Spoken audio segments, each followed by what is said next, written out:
जी हां, तबादलों पर हो रही है तनातनी। नमस्कार, स्वागत आप सभी का। आपके साथ मैं हूं पुनीत। छत्तीसगढ़ में तबादलों को लेकर बनी नई नीति के मसौदे को मंत्रिमंडलीय उप समिति ने अपनी मंजूरी दे दी है। सीएम की मंजूरी मिलने के बाद अधिकारियों और कर्मचारियों का तबादला किया जा सकेगा। लेकिन अब नई तबादला नीति को लेकर सूबे में सियासत जोर पकड़ने लगी है।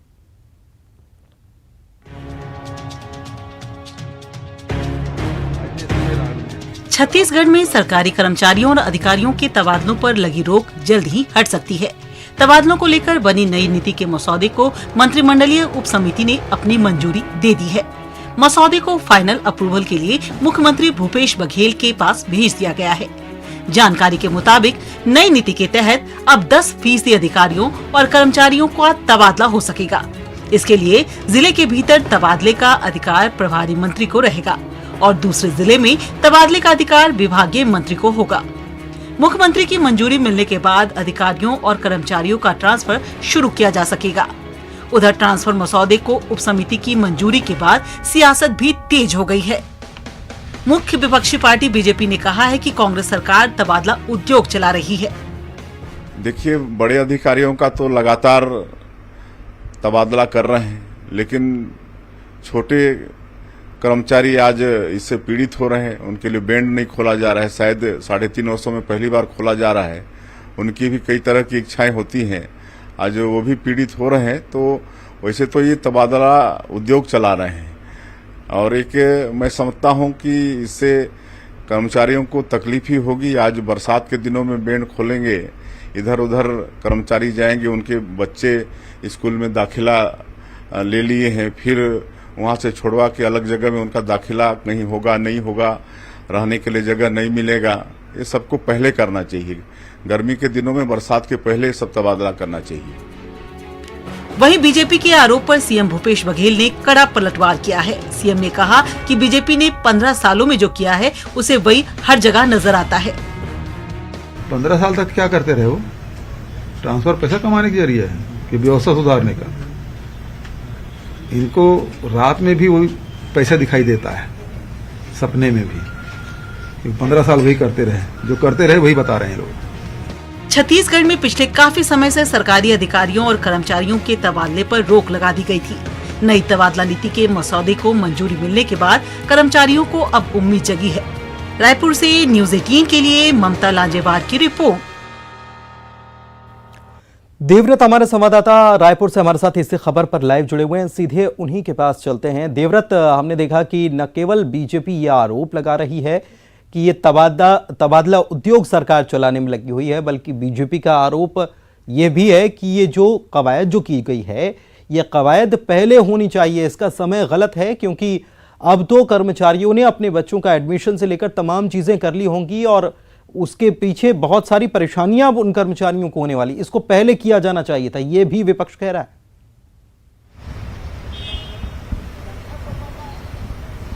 जी, एक तरह से ये भी बात सच है कि अभी तक के कई जो बच्चे हैं उनका एडमिशन हो चुका है और ऐसी स्थिति में अब अगर तबादला किया जाता है तो निश्चित तौर पे काफी फर्क पड़ेगा उन कर्मचारियों को भी जिन्होंने अपने बच्चों के एडमिशन करवा दिए हैं और उन बच्चों को भी जिनके स्कूल से अगर शिक्षकों का ट्रांसफर होता है तो उनकी पढ़ाई प्रभावित हो सकती है। लेकिन फिलहाल जो स्थिति अभी बनती हुई दिखाई दे रही है कि पिछले कई सालों से छत्तीसगढ़ में तबादले पर एक तरह से रोक लगी हुई थी, प्रतिबंध लगा हुआ था। तो अब रास्ते खुले हैं, क्योंकि पिछले कई सालों से कुछ ऐसे लोग हैं जो अलग जगहों पर जॉब करना चाहते हैं और म्यूचुअल ट्रांसफर, एक तरह से ये कहा जाता है कि एक अधिकारी अगर दूसरी जगह जाना चाहता है अपनी मर्जी से और दूसरा अधिकारी उस जगह पर आना चाहता है खुद की मर्जी से, तब इस आपसी सहमति के तौर पर तबादला हो सकता है। लेकिन जो एक तरह से सोशल मीडिया में वायरल हो रहा है, जो छत्तीसगढ़ सरकार की नई तबादला नीति, 6 पन्नों की नीति बनाई गई है और इसमें यह कहा जा रहा है कि अगर तबादले होते हैं तब उसके मुताबिक जो अनुसूचित क्षेत्र है वहां पर जब तक कोई दूसरा अधिकारी उनके स्थान पर नहीं आता है तब तक तबादला मंजूर नहीं होगा। इसके अलावा कई ऐसी शर्तें रखी गई है जिसके आधार पर बीजेपी सवाल खड़ा कर रही है, क्योंकि इसमें स्पष्ट तौर पर यह भी कहा गया है कि जो जिले के प्रभारी मंत्री उन सवालों का जवाब देने के लिए सुशील आनंद शुक्ल, संचार प्रमुख कांग्रेस की तरफ से हमारे साथ जुड़े हुए हैं। सुशील जी, बीजेपी सवाल खड़े कर रही है, बीजेपी कह रही है कि तबादला उद्योग आपके द्वारा चलाया जा रहा है। साथ ही साथ बीजेपी का यह भी कहना है, विपक्ष का, कि ये समय जो है जब नीति लाई गई है ये समय गलत है, क्योंकि अब बहुत सारे जो कर्मचारी हैं उन्होंने अपने बच्चों का एडमिशन करा लिया होगा, बहुत सारे शिक्षकों ने पढ़ाना शुरू कर दिया, और ऐसे में अगर ट्रांसफर होता है तो लाजमी सी बात है दिक्कतें पेश आएंगी, इसको पहले किया जाना चाहिए था। निश्चित कहीं से कोई दिक्कत वाली स्थिति नहीं है, और कर्मचारियों के मांग पे ही सरकार ने तबादला खोलने का निर्णय लिया है, क्योंकि कोरोना काल में 2 साल तक तबादले लगभग बंद जैसे थे। समन्वय के आधार पर कुछ आवश्यक तबादले किए जाते थे प्रशासनिक जरूरतों के हिसाब से, और जो तबादला खोलने के लिए जो नीति बनाई गई उसका कारण है कि कर्मचारी बहुत दिनों से, कुछ कर्मचारी अपने घरों से दूसरे क्षेत्रों में थे, कहीं कहीं पे पति पत्नी के बीच में, पत्नी कहीं और पदस्थ है, पति कहीं और पदस्थ है, इस प्रकार की विसंगतिपूर्ण स्थिति भी बनती है। तो उसके कारण तबादला किया जाना आवश्यक था। कर्मचारियों के मांग पे ही सरकार ने मंत्रिमंडलीय उप समिति बनाई। उप समिति ने जो अनुशंसा की है कि जिलों के अंदर में प्रभारी मंत्री तबादले कर सकते हैं, बाकी जिलों के लिए अनुशंसा है, उससे कुछ बाकायदा एक नीति बनाई गई, उसके आधार पर तबादला किया गया है। जहाँ तक भारतीय जनता पार्टी का सवाल है पुनीत जी, तो भारतीय जनता पार्टी दरअसल 15 साल तक छत्तीसगढ़ में तबादलों के नाम पे उद्योग चला रही थी। तो जो काम उनके दिल में, उनके दिमाग में भ्रष्टाचार भरा हुआ है, तो हर चीज में वो इस प्रकार की नुक्ताचीनी करेंगे, यही किया उन्होंने दरअसल। तो उनके इन बयानों को बहुत ज्यादा गंभीरता से लेने की आवश्यकता नहीं है। ठीक है, आप गंभीरता से भले ही ना लीजिए, लेकिन रजनीश सिंह जो बीजेपी विधायक हैं वो इस वक्त हमारे साथ जुड़े हुए हैं, हम तो उनसे पूछेंगे ही कि उनको क्यों आपत्ति इस पर हो रही है नई तबादला नीति पर। रजनीश जी क्या कहेंगे? की बात नहीं है, लेकिन मुख्य विषय ये है कि ये सरकार 3.5 साल बाद तबादला नीति खोल रही है, और जैसे इनका चरित्र रहा है, इसमें भी मिनिस्टर का ग्रुप बना है। अरे तबादला नीति के लिए ग्रुप बनाने के मिनिस्टर के वो जरूरत क्या थी? मुख्यमंत्री जी तो कर ही रहे हैं ना, पूरा हर साल लगातार कर रहे हैं, छोटे बड़े हर पद में। तो मुख्यमंत्री जी को कह देना था, सब मंत्रियों की मांग थी, सब विधायकों की, कांग्रेस विधायकों की मांग थी, कर्मचारी कर्मचारियों की मांग नहीं थी। वो तो समझ गए थे अब 4 साल काट लिए हैं, 1 साल और काट लेंगे। लेकिन ये विधायक की, मंत्रियों की मांग थी कि किसी भी तरह से जो स्थानांतरण में प्रतिबंध है उसको हटाया जाए। तो उसको सीधा कर लेते हैं, मंत्रिमंडल की समिति बनेगी, रिपोर्ट आएगी, फिर ये करेगी। तो ये कुल मिला के दिखाने के लिए है कि आने वाले समय में जब भ्रष्टाचार के आरोप लगेंगे, लेन देन के आरोप लगेंगे, तो ये बताया जा सके कि हम तो मंत्रिमंडलीय समिति के सुझाव और उनके जो मांगे आई है उसके आधार पे किए हैं, सिर्फ वही है। नहीं तो स्थानांतरण के लिए इस तरह के हमने कभी नहीं सुना है कि ये नहीं। लेकिन रजनीश जी, ये जवाब जो मिल रहा है ना आप लोगों को सरकार की तरफ से, सत्ता पक्ष की तरफ से, वो ये मिल रहा है कि जो आप लोग 15 साल करते आए हैं, और आरोप ये कि आप तो उद्योग चलाते थे ट्रांसफर के नाम पर, और अब जब पॉलिसी बिल्कुल ट्रांसपेरेंट पॉलिसी सरकार लेकर आई है तो आपको नजर उसमें वही मीन मेक नजर आ रही है। जी बता दीजिए कौन से प्रकार के ट्रांसपेरेंट है? इतने डायरी पकड़ाए हैं, क्या क्या आरोप लगे हैं कांग्रेस के विधायक लोग। मैं उन चीजों को दोहराना नहीं चाहते हैं, डिबेट रहता तो उसको करता होना के माध्यम से अभी हम कर रहे हैं। तो आप खुद देखिए कि इतिहास देखिए 1.5 साल का, कि कांग्रेस का विधायक ने मंत्री के ऊपर क्या आरोप लगाया है। तो ये लोग बोलेंगे ना ट्रांसपेरेंट है, छत्तीसगढ़ में माफिया राज चल रही है, और ये बता रहे हैं ट्रांसपेरेंट। तो पूरे छत्तीसगढ़ की कर्मचारी जान रहे हैं, जिनका ट्रांसफर होता है ना, कितना दे के आता है। तो ये अपना ट्रांसपेरेंसी बयान में देते रहे, पेपर में छपवाते रहे, लेकिन बेचारा जो कर्मचारी है, जो परेशान है, जिस बात का जिक्र सुशील आनंद जी कर रहे थे कि हम पति पत्नी का आधार है, कई लोग परेशान हैं, तो परेशान तो अभी समझ में आता है 6 महीना पहले। अब हम चुनाव में जा रहे हैं अब अगले साल, तो ये 3.5 साल आखिर क्यों अधिकारियों को, कर्मचारियों को? तो ये मतलब आप ये कह रहे हैं कि चुनाव आ रहा है इसलिए ये सब हो रहा है? और रही बात भारतीय जनता पार्टी 15 साल में हर साल ट्रांसफर होते थे, प्रभारी मंत्री का अनुशंसा से होते थे, बाकी मुख्यमंत्री जी का जो होता था वो होता था, और इनके पास कहने को छोड़कर बचा क्या है। तो ठीक है, सुशील जी से जवाब ले लेते हैं। सुशील जी जल्दी से जवाब दे दीजिए। भाई जितना समय उनको दे उतना समय मुझे भी दीजिएगा, पूरा जवाब दीजिए। पुनीत जी, दरअसल भ्रमित वही बता रहा हूँ मैं, भारतीय जनता पार्टी के नेता स्पष्ट करें कि क्या वे कर्मचारियों के तबादला का विरोध करते हैं? सरकार जो कर्मचारियों का तबादला खोलने, क्या भारतीय जनता पार्टी इसमें अपनी असहमति जताती है? इस चीज को स्पष्ट करना चाहिए भारतीय जनता पार्टी की पहली बात। दूसरी बात, हम तो फिर से बोल रहे हैं हम इस चीज को फिर से बोल रहे हैं कि भारतीय जनता पार्टी दरअसल तबादला के नाम पे भ्रष्टाचार का गोरख धंधा 15 साल तक चलाती थी और हमारी सरकार आने के बाद उसमें अंकुश लगा है। पहली बार ऐसा हुआ कि तबादलों के लिए बकायदा डेमोक्रेटिक सिस्टम में मंत्रिमंडलों की उप समिति बनाई गई थी। उस समिति ने नाम तय किया, उस नाम के आधार पर तबादला। लेकिन फिर भी बीजेपी इस पर आपत्ति ले रही है। अब ये तनातनी कहां तक जाएगी तबादलों को लेकर देखने की बात होगी। बहुत शुक्रिया आप दोनों मेहमानों का हमारे साथ फोन पर जुड़ने के लिए। देवव्रत आप हमारे साथ बने रहिए। अब बात सूखे पर सियासत की।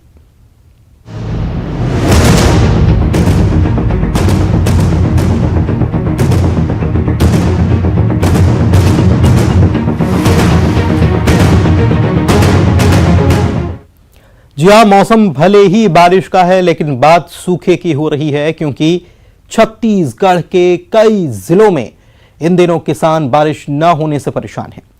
सबसे ज्यादा प्रभावित जिला सरगुजा है, जिसे सूखाग्रस्त घोषित करने की मांग की जा रही है।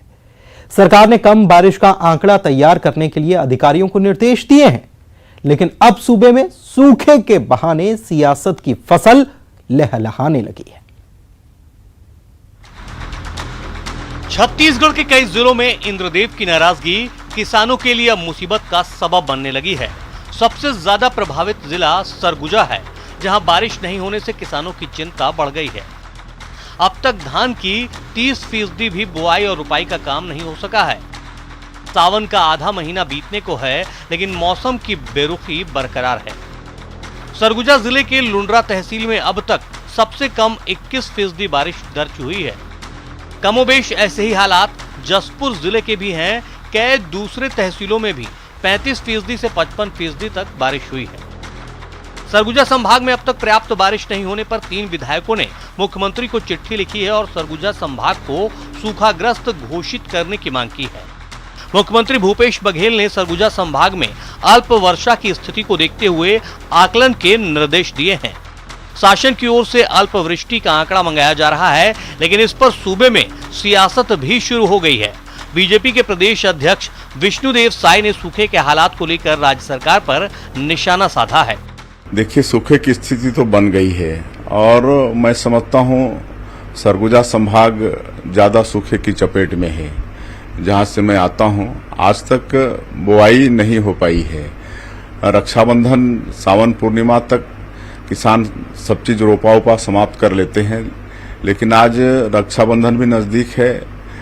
आज बुआई नहीं कर पा रहे हैं क्योंकि बारिश हो ही नहीं रही है और इसलिए सूखे की स्थिति तो बिल्कुल बन गई है और तत्काल इसमें सरकार को ध्यान देना चाहिए और काम वगैरह चालू करना चाहिए।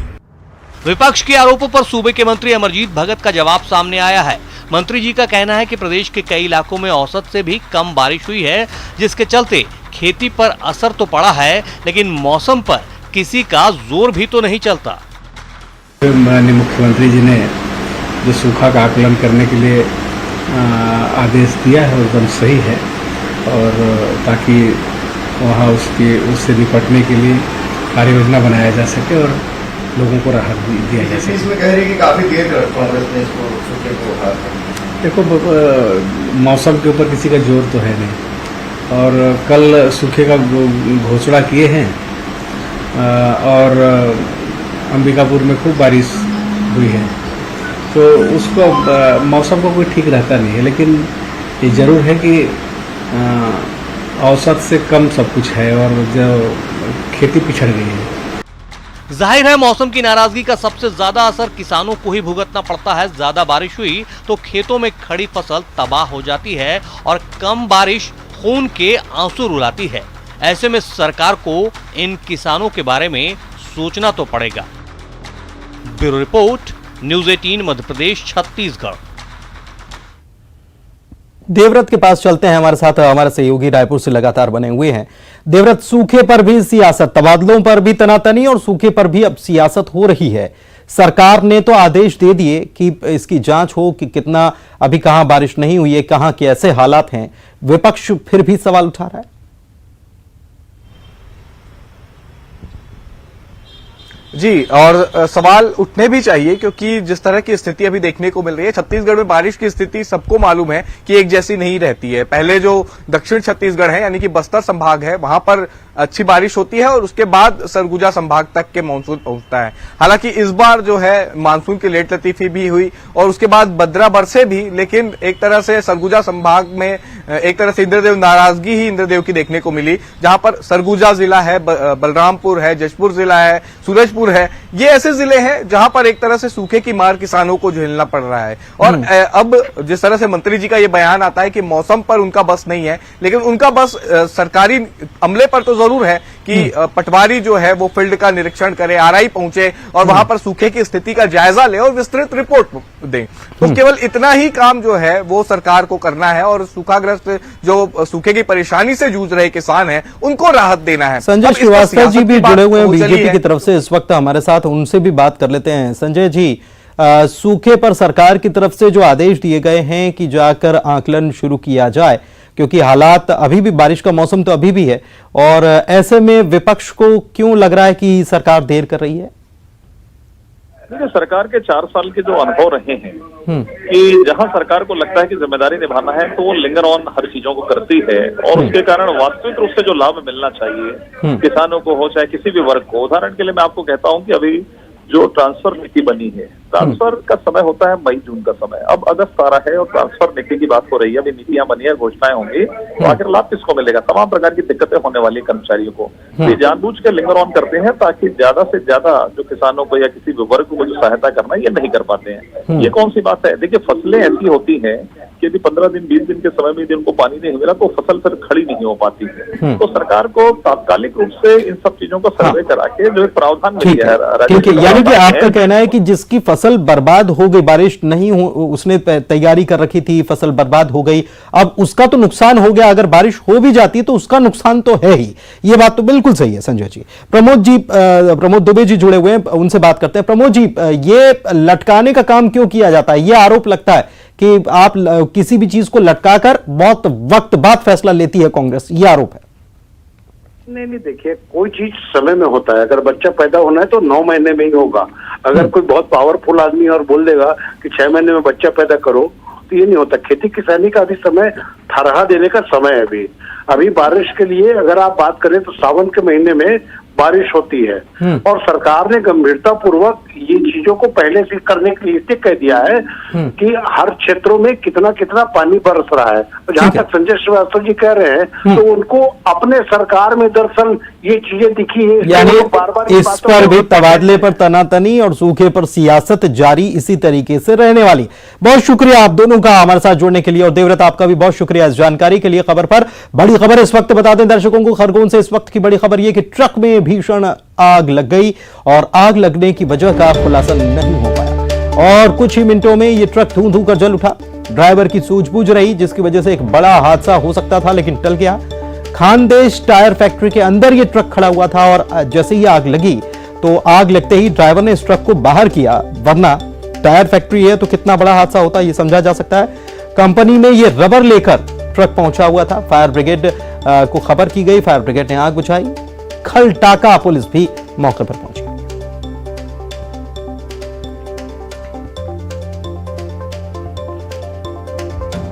ये तस्वीरें आप देख सकते हैं कि कितनी भीषण ये आग है। आशुतोष पुरोहित हमारे संवाददाता जुड़े हुए हैं, उनसे बात करते हैं। आशुतोष, आग कैसे लगी, क्या काबू में कर ली गई? पुनीत, मैं बताना चाहूंगा कि प्रारंभिक रूप से जानकारी आ रही है, अज्ञात कारण बताया जा रहा है। हालांकि उसमें ट्रक में रबड़ भरी हुई थी और ये रबड़ की एक फैक्ट्री है मुंबई आगरा मार्ग पर निमरानी के पास। तो उसमें ये जो ट्रक है सुबह ही ट्रक लेकर रबड़ लेकर बाहर से यहाँ फैक्ट्री में पहुंचा था। इस दौरान अभी फिलहाल में कारण अज्ञात बना रहा है। हालांकि पुलिस इस मामले में विवेचना में जुड़ गई है और बड़ा हादसा टला है पुनीत, क्योंकि ट्रक को फैक्ट्री के बाहर ड्राइवर ने सूझबूझ से बाहर कर लिया था, जिससे बड़ा हादसा टला है पुनीत। चलिए, बहुत शुक्रिया आपका आशुतोष इस तमाम जानकारी के लिए।